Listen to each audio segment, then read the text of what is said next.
Le Seigneur soit avec vous. Évangile de Jésus-Christ selon saint Jean. En ce temps-là, Jésus disait à ses disciples : « J'ai encore beaucoup de choses à vous dire, mais pour l'instant, vous ne pouvez pas les porter.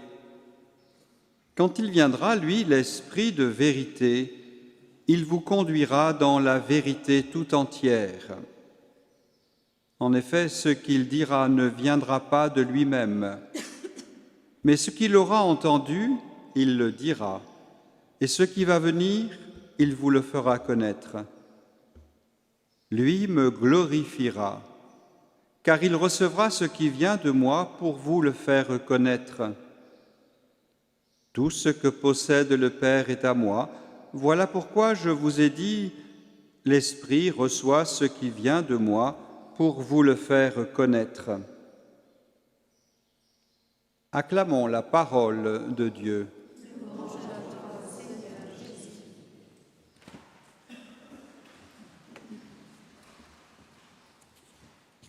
Nous continuons notre voyage apostolique en compagnie de saint Paul et de ses disciples, et nous voici arrivés à Athènes. Curieusement, le passage du livre des Actes des Apôtres a été amputé de 2 versets qui pourtant donnent le cadre de cette rencontre de Paul avec ces savants, avec ces hommes importants de la ville d'Athènes.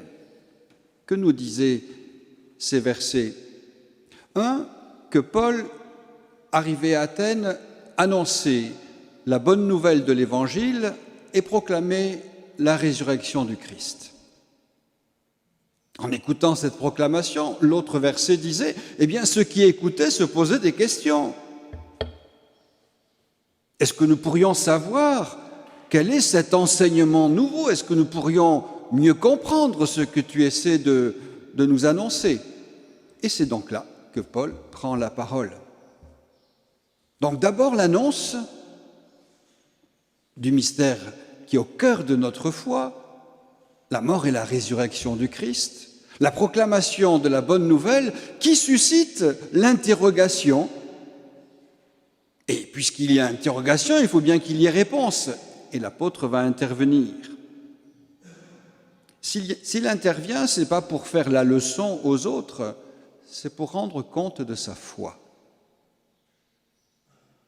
C'est pour manifester ce qui a été au cœur même de son expérience à lui. Et on sait d'où il vient. Saul devenu Paul, apôtre des nations. Il témoigne de ce que la rencontre avec le ressuscité a transformé définitivement dans sa vie.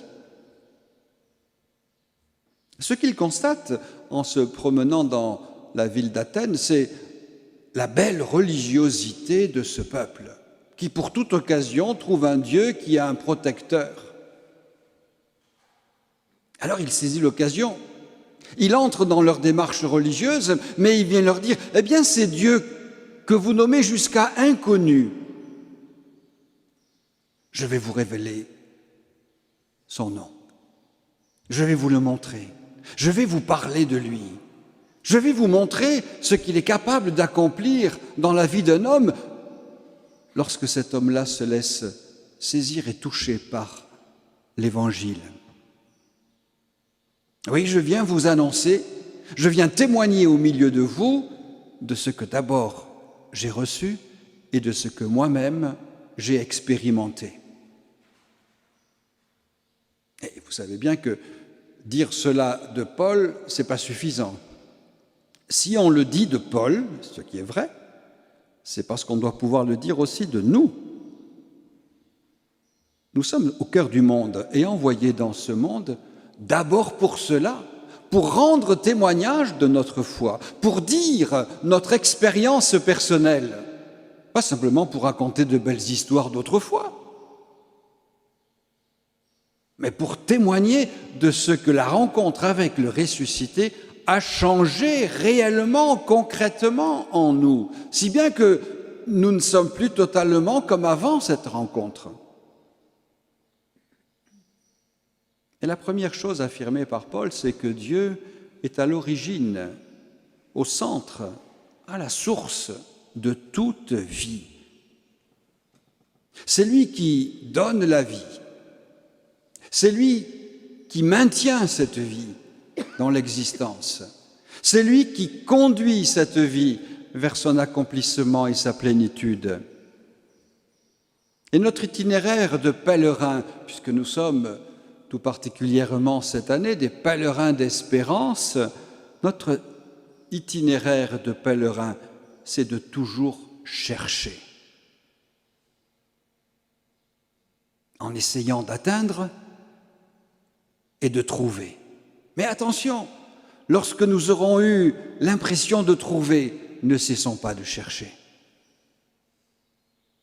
Parce qu'il y a toujours de la nouveauté avec le Seigneur. L'évangile entendu aujourd'hui n'est pas le même que celui que nous avions entendu avant, une autre fois. Dieu nous rejoint toujours dans cet aujourd'hui.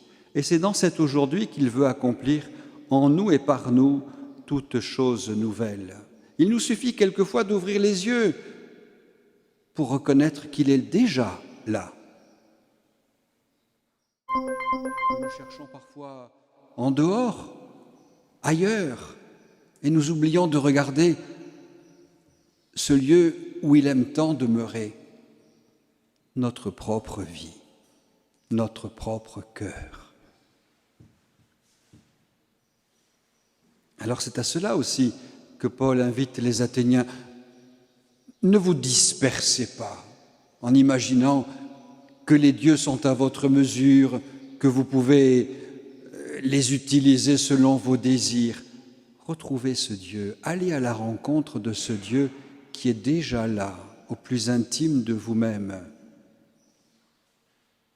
et qui fait chez vous sa demeure. Dieu, c'est celui qui donne la vie, donc c'est celui qui donne le souffle. Et nous nous rappelons que dès les premières pages de la Bible, cela est affirmé.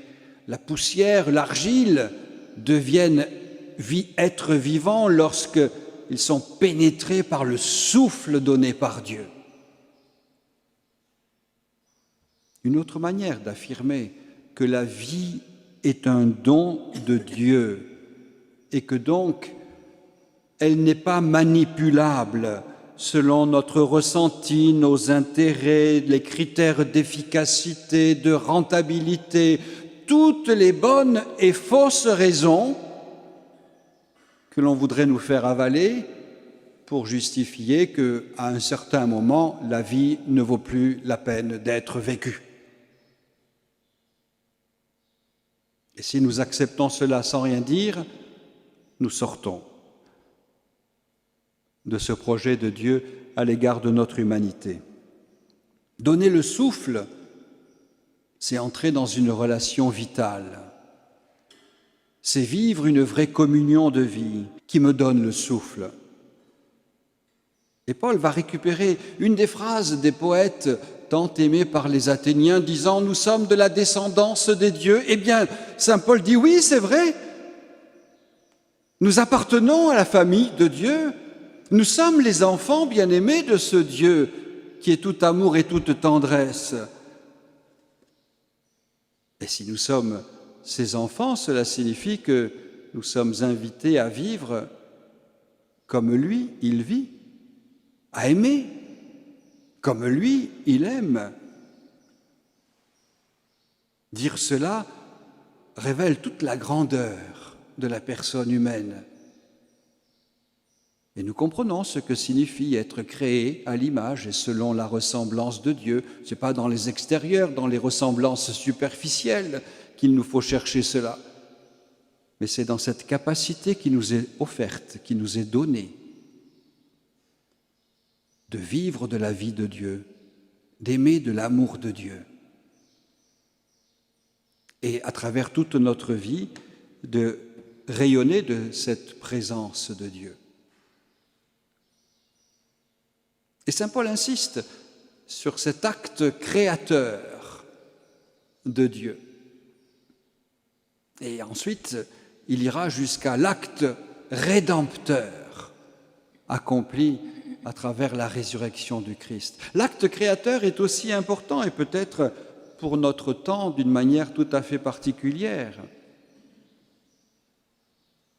Il y a une légende rabbinique qui est très belle, très poétique, mais comme toujours pleine de sens, qui dit ceci. Dieu a créé l'humanité à partir d'un seul homme. Et pour créer cet un seul homme, il a pris de la terre qui provenait des quatre coins du monde. Il a mêlé cette terre à l'eau qui venait des quatre océans du monde. Et il a soufflé en cet être le vent qui venait des quatre coins du monde. Pourquoi cette légende? Pour dire tout simplement que toute l'humanité, tous les peuples, toutes les cultures, toutes les couleurs sont déjà présentes dans ce premier homme. Ça dit quelque chose de l'égale dignité de toute personne humaine. Oui, c'est bien parce que nous sommes de la descendance de Dieu, c'est bien parce que nous participons à la vie de Dieu que nous apprenons jour après jour, au rythme de notre histoire personnelle, à aimer comme lui aime. Dieu crée l'humanité à partir d'un seul être humain pour nous rappeler que celui qui tue un seul être humain tue toute l'humanité.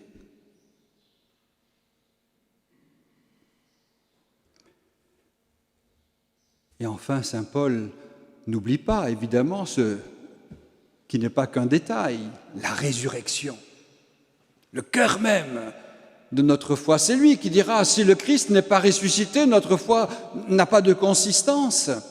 Et il sait bien qu'il doit aller jusque-là dans la proclamation de l'Évangile. Une réaction sur ce sujet, on viendra une autre fois. Et pourtant, il ne faut pas se taire. L'Église n'est pas simplement une organisation humanitaire. Autant qu'on parle de faire du bien aux autres, autant qu'on parle de partager avec ceux qui n'ont pas, là, on paraît sympathique aux yeux du monde. Mais quand on proclame le cœur de la foi, la résurrection, le désir de Dieu de nous associer à ce qu'il est pour que nous partagions éternellement avec lui la vie, alors là, gardez ça pour vous. Non, nous ne pouvons pas nous taire, et saint Paul ne se tait pas. Il sait, il constate qu'il n'est pas écouté ni accueilli pour l'instant, par tous. Certains vont écouter et suivre. Mais ne prenons pas comme critère l'efficacité comptable. J'ai parlé, je n'ai pas eu de succès, donc je me tais. Si les apôtres avaient agi ainsi, on n'aurait pas eu besoin de construire une basilique en ce lieu. Le propre de l'apôtre, c'est de dire, c'est de proclamer, c'est d'ensemencer. La croissance appartient à Dieu. Et c'est bien ce que nous allons manifester tout à l'heure par la procession que nous allons vivre ensemble. La croissance appartient à Dieu. Il faut le semeur, il faut qu'il entretienne la terre. Mais la croissance appartient à Dieu. Et le sens de notre prière, en ce jour en particulier, c'est de demander à Dieu de veiller justement sur cette croissance de notre humanité et de tout ce dont elle a besoin pour vivre. Accueillons donc cet esprit qui nous conduit à la plénitude de la vérité de ce que Dieu veut accomplir en nous et vivre avec nous. Nous le savons bien, la vérité, ce n'est pas simplement un corpus de belles pensées, ce n'est pas simplement une collection de dogmes. La vérité, pour nous, elle a un nom. Jésus, le Christ, qui se définit lui-même en disant « Je chemin, vérité et vie. Non pas un chemin parmi d'autres, une vérité parmi tant d'autres, le chemin, la vérité et la vie. En faisant ce choix, en marchant jour après jour à la suite du Seigneur, nous nous laissons glorifier par l'Esprit. Il a glorifié le Christ, il nous glorifie aujourd'hui. Accueillons donc cet esprit, devenons les uns pour les autres source de bénédiction. Et ne craignons pas de suivre le Christ sur tous les chemins de notre vie quotidienne. C'est là que nous sommes attendus en vue du témoignage et du don de nous-mêmes. Amen.